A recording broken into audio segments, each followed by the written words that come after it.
Essa é uma questão que deve ser gerida localmente, né, pela gestão pública, mas, segundo o Estatuto do Idoso, ele aponta que a gratuidade municipal ela deve ser oferecida a todas as pessoas com mais de 65 anos. Alguns locais podem oferecer isso com as pessoas com mais de 60 anos, cabendo isso a uma legislação local. Eu considero que, se eles estão diminuindo a faixa etária, o Estatuto fala 65 anos, e o município está abaixando para 60, é importante que ele coloque alguma condição para isso, ou seja, atrelada à questão da faixa salarial dessa pessoa idosa. O que o Estatuto da Pessoa Idosa pontua é a isenção ou atrela a questão do salário quando o transporte é o transporte interestadual, que também é uma possibilidade para a pessoa idosa.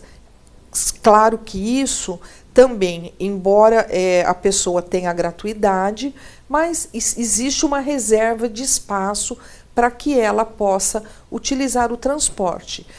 O Estatuto pontua 2 vagas por carro, por ônibus ou por outro meio de transporte para pessoas com mais de 65 anos e a vaga gratuita. No caso do número de idosos excederem essas 2 vagas nesse transporte interestadual, ele compra a passagem com 50% de desconto. Então, são gestões locais que devem pensar essa questão da gratuidade, mas eu creio sim que é um avanço para a cidade. Muitas pessoas idosas farão uso do transporte coletivo para acesso a diferentes equipamentos da comunidade, cultura, lazer, assistência social, saúde, a parte educacional, possibilitando que ele se integre socialmente. Então, eu acredito sim que é válido se considerar esse aspecto, mesmo atrelado à questão salarial, porque é uma política pública municipal. Favorece de um lado, com algumas restrições de outro.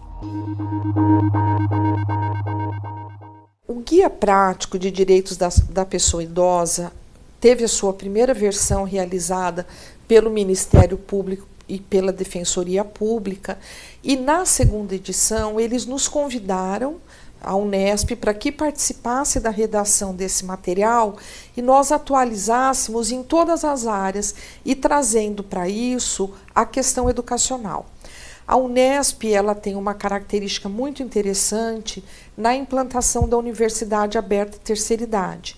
É um projeto que conta hoje com mais de 5.000 alunos regularmente matriculados em diferentes unidades universitárias da Unesp, distribuídas no estado de São Paulo. Na cidade de Bauru existe o núcleo local da UNAT, que agrega a atividade das 3 faculdades, mas a sua coordenação está ligada à FAAC, a Faculdade de Arquitetura, Artes e Comunicação, possibilitando às pessoas idosas que participem de atividades acadêmicas, de integração social, focando a questão intergeracional, o convívio dos alunos de graduação, de pós-graduação com as pessoas idosas. Pensando então nesse forte eixo educacional que a UNAT possibilita no contexto acadêmico, o Ministério Público nos procurou para que juntos organizássemos esse material. O guia foi elaborado, ele está disponível na página da Unesp, no www.unesp.br, na aba esquerda Terceira Idade, e ele pode ser feito download gratuito para todas as pessoas. Nós já tivemos alguns contatos para pensarmos numa outra edição com essas legislações atualizadas. Uma delas é de 12 de julho de 2017, que altera o atendimento às pessoas idosas dando prioridade aos idosos com mais de 80 anos.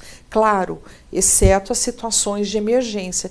Então, se a pessoa idosa está na fila do banco, chega uma pessoa idosa com mais de 80 anos, ela tem prioridade aos outros idosos com mais de 60 ou 65 anos.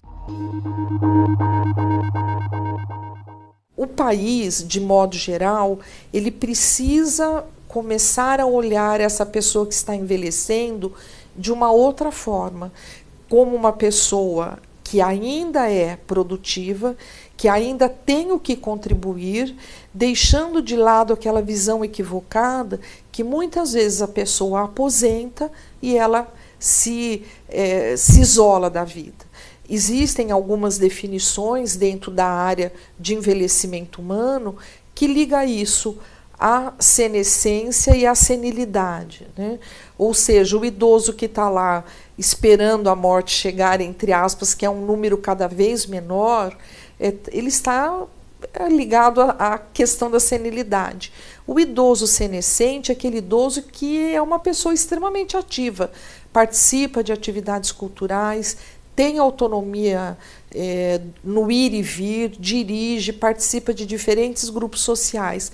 Então, eu creio que com esse novo olhar para a pessoa idosa, com esse olhar de que cada vez mais a nossa taxa de longevidade vai aumentar, precisamos repensar políticas públicas para que as pessoas idosas não se sintam excluídas do meio social.